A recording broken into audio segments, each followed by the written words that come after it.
दोस्तों नमस्कार, मैं वीरेंद्र सिंह। हमारे digital platform Virendra study room में आपका बहुत बहुत स्वागत है। और कई बच्चों की मेरे पास में रिक्वेस्ट आई थी, कई बच्चों ने कहा था कि भाई गुरुजी ये बताओ कि सीईटी के अंदर राजस्थान में जो सीईटी की एग्जाम चल रही है, एग्जाम के वो फॉर्म अप्लाई हो रहे हैं और उसमें कितने नंबर लाएं कि हम पास हो जाएं। तो मैंने सोचा इस बारे में आपको एक वीडियो के जरिए सभी को अवगत करवा दूं। तो इसलिए आज मैं बात करूंगा सीईटी। राजस्थान में पहले जो एग्जामें होती थी, जो परीक्षाएं होती थी, तो उसमें भीड़ बहुत ज्यादा हो जाती थी। पेपर भी हमने पीछे के दौर में हमने देखा, राजस्थान पुलिस का हुआ और कई एग्जाम में आरएस का, ऐसे कुछ पेपर, राजस्थान सब इंस्पेक्टर का पुलिस में, इसमें भी एग्जाम के पेपर लीक हुए थे। तो इससे बचने के लिए राजस्थान सरकार ने एक सीईटी का गठन किया। इस सीईटी क्या है आपको मैं बता देता हूं। सीईटी के अंदर है, सबसे पहले बच्चों को ये एक पात्रता है। सीईटी क्या है? सीईटी एक क्या है? सीईटी एक पात्रता है। इसमें आप पास होने के लिए अभी तक कोई भी नोटिफिकेशन में ये नहीं कहा गया है कि आपको पास होने के लिए इसमें कितने नंबर लाएंगे। कई बच्चे अगर इसमें 10% नंबर लाते हैं वो भी पास है, वो भी क्वालिफाई है। अगर 50% लाते हैं तो तो वो भी क्वालिफाई हैं और 70 वाले भी क्वालिफाई हैं। इसमें अब रीट में क्या होता है? रीट में तो एग्जाम में ये हुआ था कि अगर कोई भी बच्चा अगर 40% से ज्यादा एग्जाम है, 40% से ज्यादा अगर वो अंक लाता है तो वो ही सीट में क्वालिफाई होगा। लेकिन रीट में क्वालिफाई होगा, लेकिन इसमें सीईटी के अंदर कोई भी अभी तक ऐसा प्रावधान नहीं है कि भाई इसमें इतने परसेंट लाना चाहिए। इसीलिए मैं आपको बता देता हूं। इसे एक तो सीईटी के फायदा क्या है? सीईटी का फायदा तो एक तो ये है कि इसमें कोई भी सीईटी एग्जाम के, सीईटी के अंतर्गत जो भी जितने भी एग्जामें दे दी कि भाई इसमें राजस्थान पुलिस का एग्जाम होगा, पटवारी का इसमें एग्जाम होगा, बीए लेवल का और 12 लेवल की 2 एग्जाम है और दोनों में आपको फॉर्म अप्लाई करना है। तो इसमें क्या है कि इसमें जो फॉर्म जितने भी भर्तियां जो आएंगी, आरपीएस में जो एलडीसी की भर्ती आएगी, राजस्थान पुलिस कांस्टेबल की आएगी, पटवारी की आएगी, जूनियर अकाउंटेंट की, ऐसी बहुत सारी भर्तियां हैं वो इसमें सम्मिलित की गई है। लेकिन सीईटी में हम कितने अंक लाएं सीईटी में कि हम सर उसमें क्वालिफाई हो जाएं, हमें तो अभी पता ही नहीं है। तो चलो मैं आज आपको बता देता हूं कि सीईटी में कितने अंक लाने जरूरी हैं। एक तो सीईटी का फायदा क्या है? सीईटी का फायदा तो एक तो ये है कि सीईटी में जितने बच्चे बैठेंगे, मान लो पहले राजस्थान पुलिस कांस्टेबल की भर्ती हुई, उसमें हमने 70 लाख व्यक्ति या 5 लाख बच्चे अभ्यर्थी हैं जिन्होंने फॉर्म अप्लाई किया और उसने एग्जाम में दिया, जिससे एक परीक्षा का क्षेत्र बहुत बड़ा हो जाता है और 5-10 लाख आदमियों बच्चों को परीक्षा करवाना भी एजेंसी के लिए एक चुनौती भरा काम हो जाता है। इसलिए तो सीईटी में क्या होगा कि पहले बच्चों के अंदर इसमें जो सीईटी में फॉर्म अप्लाई कर देंगे, अप्लाई होने के बाद में जिनके नंबर आएंगे उसके आधार पर आगे परीक्षा होगी तो उसमें बच्चों की छंटनियां हो जाएंगी और उसके आधार पर बच्चे कम परीक्षा देंगे। राजस्थान पुलिस में देखो, आपको बताता हूं उदाहरण के तौर पे, सीईटी में मान लो राजस्थान, हम एक चीज लेते हैं, राजस्थान पुलिस कांस्टेबल की हम भर्ती लेते हैं तो, या एलडीसी की भर्ती लेते हैं, सॉरी देखो बता देता हूं, राजस्थान में एलडीसी की भर्ती है तो एलडीसी की भर्ती के अंदर मान लो 10,000 भर्ती आई, 10,000 एलडीसी की भर्ती आ गई, ठीक है। तो सभी बच्चों ने 12वीं के समकक्ष में आती है एलडीसी, तो इसमें मान लो 12वीं के सीईटी वाले में बच्चों ने एग्जाम दिया, किसी के आए 10%, किसी के आए 50%, किसी के आए 70% और किसी के आए 80% और किसी के आए 90%, ठीक है। ये परसेंटेज आ गई सभी बच्चों के। जब सीईटी की जो इसमें एलडीसी की भर्ती आ गई तो इसमें सभी बच्चों ने अपना एग्जाम दे दिया और ये हर साल भर्ती होगी। हर साल भर्ती होने का मतलब है कि आपको हर साल पात्रता देनी होगी और ये 1 साल के ही मान्य होगी। तो इसमें एलडीसी की भर्ती आपने कर दी और इसमें 10,000 आ गई।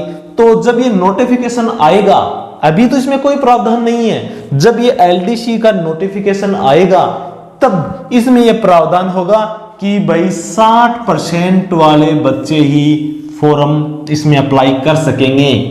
अभी तो कोई कंफर्म नहीं है कि क्या इसमें क्या प्रावधान है, 60 ही लाने हैं, कोई जरूरी नहीं है। लेकिन ऐसा होगा कि 10,000 मान लो एलडीसी की भर्ती आ गई तो इसमें नोटिफिकेशन आ गया कि जिस बच्चे के सीईटी के अंदर 50% या फिर 60% अंक है वो ही बच्चा वो फॉर्म अप्लाई कर सकेगा। तो इससे क्या होगा, जो 60% से जो नीचे अंक वाले बच्चे हैं वो इसमें अप्लाई नहीं कर सकेंगे। तो अब मान लो 10,000 है तो 10,000 के अंदर भर्ती आ गई तो उसमें 15 गुना पास करेंगे। 15 गुना के अगर भर्ती होगी, 10,000 की भर्ती होगी तो 15 गुना के इसमें फॉर्म अप्लाई करवाएंगे तो मतलब 1.5 लाख फॉर्म लगेंगे। तो अब 1.5 लाख फॉर्म लग रहे हैं 60% वालों के। और पहले क्या, अभी तो 1.5 लाख फॉर्म ही परीक्षा देंगे, पहले देते थे 60 लाख, 70 लाख, 5 लाख ऐसे। तो ये बताओ 60 लाख में परीक्षा करवाना इजी है या फिर 1.5 लाख में? इससे क्या होगा कि 60 लाख में अगर भर्ती परीक्षा करवाते हैं तो पेपर लीक होने की संभावना है, बच्चों पे निगरानियां बहुत ही ज्यादा हो जाती है कि भाई किस किस पर निगरानी रखें। लेकिन इसमें बच्चे 1.5 लाख ही फॉर्म अप्लाई होंगे, इसलिए निगरानी बहुत अच्छी तरह से होगी। और परीक्षा सेंटर भी, जब एग्जाम होगी परीक्षा सेंटर भी कम होंगे, जिससे पेपर लीक होने की संभावना भी न के बराबर हो जाएगी। तो अब आपके मन में ये क्वेश्चन होगा कि गुरुजी हम सीईटी में कितना एग्जाम लाएं, अभी तो कोई कंफर्म है नहीं कि हमें कितना अंक लाना है। तो आपको मैं बता देता हूं अच्छी तरह से कि सीईटी में हमें जितने, इसमें माइनस मार्किंग नहीं है सीईटी के अंदर, तो इसमें क्या है, हमें मैक्सिमम जितने नंबर हम ला सकते हैं, मैक्सिमम जितने नंबर इसमें ला सकते हैं हमको नंबर लाना होगा। क्यों? क्योंकि अगर मान लो राजस्थान पुलिस के अंदर ये कहा गया 5,000 भर्ती आई, ठीक है, चलो इसमें भी ज्यादा आती है, 5,000 भर्ती आ गई। और अपने पटवार भर्ती आ गई, पटवार भर्ती आ गई, पटवार के अंदर आ गया भाई 250 पद हैं, 250 पद हैं, 250 पद हैं। तो इसमें चलो कह दिया कि भाई इसमें तो 20 गुना लोगों को फॉर्म अप्लाई होंगे, तो 20 गुना होंगे तो 5,000, तो 5,000। तो जो एलडीसीटी के अंदर 5,000 ऊपर के जो व्यक्ति हैं 60% या 70% वाले लोग हैं वही फॉर्म अप्लाई कर सकते हैं। जो बच्चा 60% लेके बैठा है, 50% लेकर बैठा है, वो तो फॉर्म अप्लाई कर ही नहीं सकते।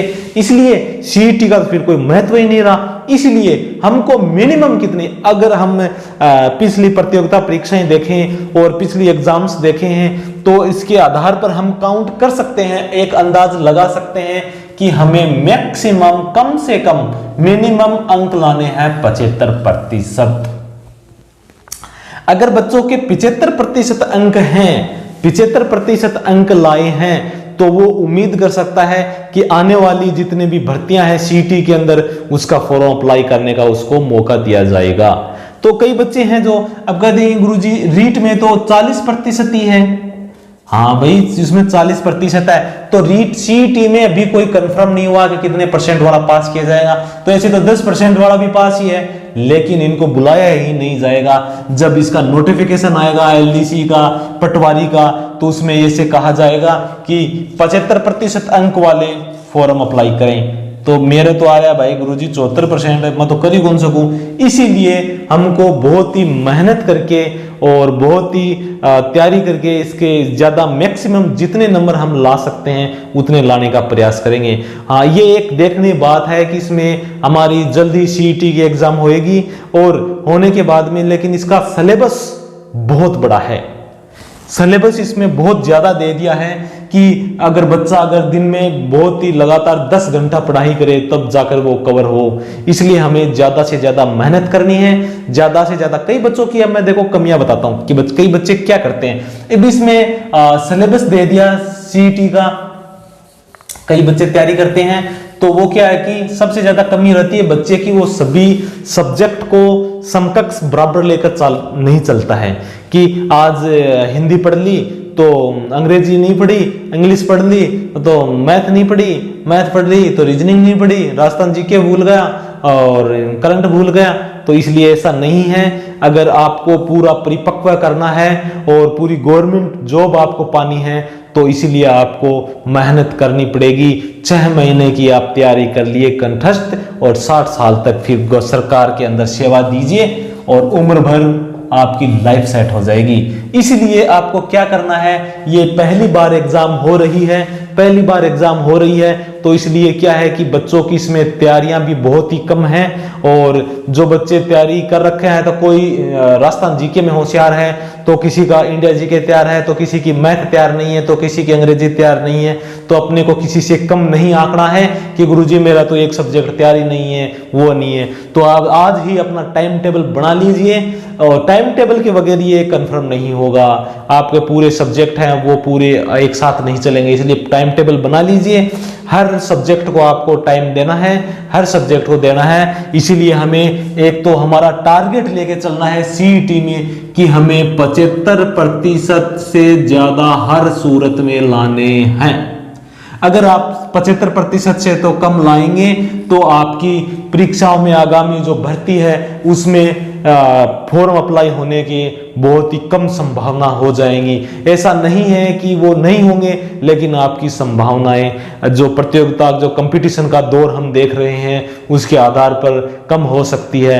अगर कई बच्चों के 75% से अबव आते हैं, उसको बहुत ही अच्छी तैयारी वाले बच्चे आएंगे। इसीलिए आपको 75% से तो ज्यादा लाने ही होंगे।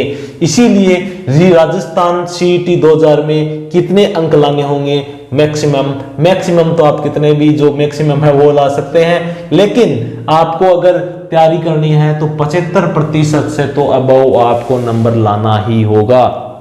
अगर 75% से कम होंगे तो आपके चांस कम हो जाएंगे। इसी तरह एलडीसी की भर्ती आएगी तो 10,000 पोस्ट होगी, तो अगर मान लो 5 गुना बुलाएंगे तो 50,000 व्यक्तियों के फॉर्म भराएंगे। अगर 15 लाख बुलाएंगे तो 1.5 लाख बच्चों के फॉर्म भराएंगे। इसीलिए आपको जोरदार मेहनत करनी है, और इसी अपने माता पिता का सपना साकार करने के लिए बहुत ही जोरदार मेहनत और दिन रात एक करके आपको करनी है, और सीईटी के अंदर टॉप बच्चों में शामिल होना है। और ये आप मेरा वादा है, आप उसको कर सकते हैं। मेहनत करके, मेहनत के जरिए आप तो भगवान को भी झुका सकते हैं। ये तो एक सीईटी है, इसलिए हमको बहुत ही मेहनत करनी है।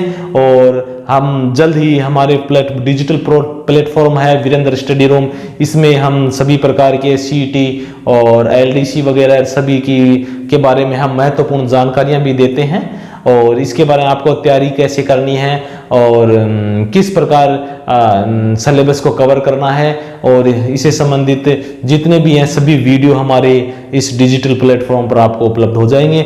इसलिए मैं वीरेंद्र सिंह, मेरे को इजाज़त दीजिए। नमस्कार, जय हिंद।